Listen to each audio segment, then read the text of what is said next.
বিসমিল্লাহির রহমানির রহিম। আমি গাজীপুর মসজিদপাড়া হেরিয়াগঞ্জ গ্রামে একজন মৎস্য চাষী। তো আমি 10-15 বছর যাবৎ এই মাছ চাষের উপরে সম্পূর্ণভাবে নিবেদিত করেছি বা এখানে সমস্ত তেল খালে মাছ চাষ নিয়ে আছি।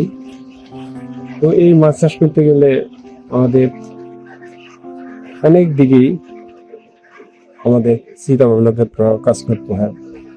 মাছের পোনা, মাছের খাবার, মাছের মেডিসিন, প্রজেক্ট, এলাকার মানুষ, আমাদের স্টাফ প্রত্যেকের সাথেই এটা কমিউনিকেশন এবং ভালো জিনিস বেছে নিয়ে আমাদেরকে একটা ভালো ফার্মার বা ভালো খামারি হতে হবে।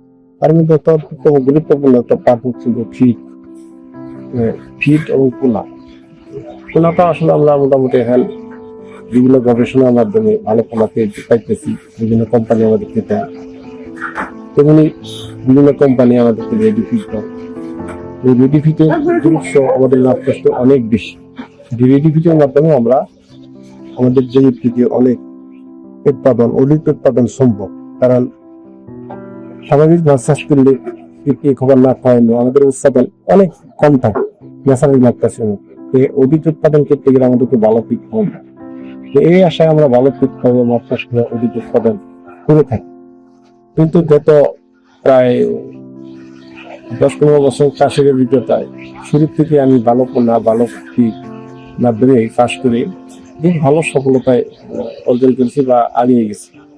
কিন্তু আমার চাষের প্রসার যখন অনেক বেশি হয়ে গেল, তখন বিভিন্ন কোম্পানি, বিশেষ করে ফিড কোম্পানি আমার সাথে বিজনেস করলো এবং বিজনেস করার পরিপ্রেক্ষিতে দেখা গেল শুধু তাদের ফিডের কারণে আমার এই দীর্ঘদিনের অভিজ্ঞতা, দীর্ঘদিনের চাষের পরিশ্রম সবকিছু ব্যর্থতার দিকে চলে গেল। অর্থাৎ মোট কাজই ছিল যে আমার এই পরিশ্রম বা যা কিছু করছি তার সিংহভাগটাই ডিপেন্ড করে ফিডের উপরে। আর ফিডটা যদি ভালো না হয় তাহলে আমরা বছর শেষে কোনো প্রফিট করতে পারি না। তো যার কারণে আমার অবস্থাটা খুব বেশি খারাপের দিকে চলে গেছে। তো বারবার এটাকে ফাইন্ড আউট করতেছিলাম কোন কারণে আসলে আমি ব্যবসা ভালো করতে পারতেছি না। তো ফাইন্ড আউট করতে করতে এক পর্যায়ে মনে হলো যে কিভাবে কি করা যায়। তো অনেক সময় আমরা অন্য চাষিরা আছে যে ফিডকে বিভিন্ন এফআরআইতে বা বিভিন্ন এনআইএ মেশিনে চেক করার মাধ্যমেও বুঝতাম যে ফিডটা ভালো। কিন্তু পরবর্তী দেখা গেল যে আসলে এই সমস্ত মেশিনের মাধ্যমে চেক করেও যদি বলি ভালো ফিড, কিন্তু সেটা আমাদের পুকুরে ভালো রেজাল্ট আসে না। যখন আমি একটা নিজস্ব একটা গবেষণা করলাম, ছোট ছোট পুকুর বানিয়ে ওই বিভিন্ন কোম্পানির ভালো ভালো ফিড সংগ্রহ করে খাওয়াইয়ে, তখন আমি ফিড টু ফিডের ডিফারেন্সটা বুঝতে পারলাম। তো তখন আমি ভালো ভালো ব্র্যান্ডের ফিড গুলাই খাওয়াইলাম। এর সাথে আস্থা কোম্পানিকে আমি পরীক্ষা নিলাম। পরীক্ষা নেওয়ার পরে দেখলাম যে না, অন্যান্য অনেক যাদের টপ ফিড গুলো আছে, ভালো ফিড, দেশি বিদেশি যারাই থাকুক, তাদের সাথে আস্থা কম্পিটিশন করে অথবা আরো ভালো করে। তার কারণে আস্থাকে আমি রিসিভ করলাম আস্তে আস্তে অল্প পরিসরে।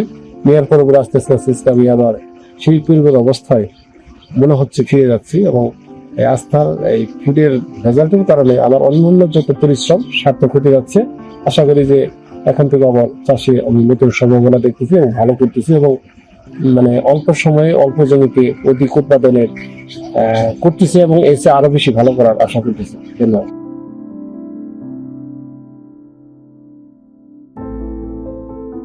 আস্থা ফিড ইন্ডাস্ট্রিজ লিমিটেড, আস্থায় তৃপ্তি, আস্থায় বৃদ্ধি।